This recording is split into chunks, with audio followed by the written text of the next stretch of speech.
ସୁନ୍ଦରଗଡ଼ରେ ପୁଣି ଲଜ୍ଜା।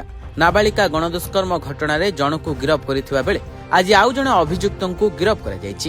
ସୂଚନା ଅନୁଯାୟୀ ନାବାଳିକା ଜଣକ ଶୌଚ ହେବା ପାଇଁ ସାଙ୍ଗ ସହ ବାହାରକୁ ଯାଇଥିବା ବେଳେ ନାବାଳିକା ଜଣକ ଗଣଦୁଷ୍କର୍ମର ଶିକାର ହୋଇଛନ୍ତି।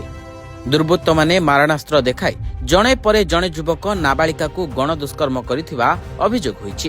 ପରିବାର ଲୋକଙ୍କ ଲିଖିତ ଅଭିଯୋଗ ପରେ ଲହୁଣୀପଡ଼ା ପୁଲିସ ପୁରୁଣାପାଣି ଗ୍ରାମର ଜଣକୁ ଗିରଫ କରିଛି।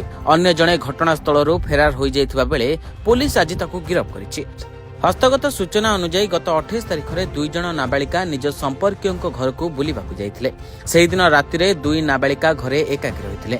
ରାତି ପ୍ରାୟ 12ଟା ସମୟରେ ଶୌଚ ହେବା ପାଇଁ ବାହାରକୁ ଯାଇଥିବା ବେଳେ 2 ନାବାଳିକାଙ୍କୁ ଏକାକୀ ଦେଖି 2 ଜଣ ଯୁବକ ମାରଣାସ୍ତ୍ର ଦେଖାଇ 2 ନାବାଳିକାକୁ ଟେକି ନେବାକୁ ଉଦ୍ୟମ କରିଥିଲେ।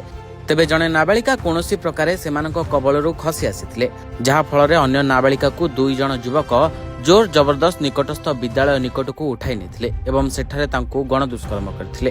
ତେବେ ଘଟଣା ସମ୍ପର୍କରେ ଗତକାଲି ଲହୁଣୀପଡ଼ା ଥାନାରେ ଅଭିଯୋଗ ହେବା ପରେ ପୋଲିସ ମାମଲା ରୁଜୁ କରି ତଦନ୍ତ ଆରମ୍ଭ କରିଥିଲା।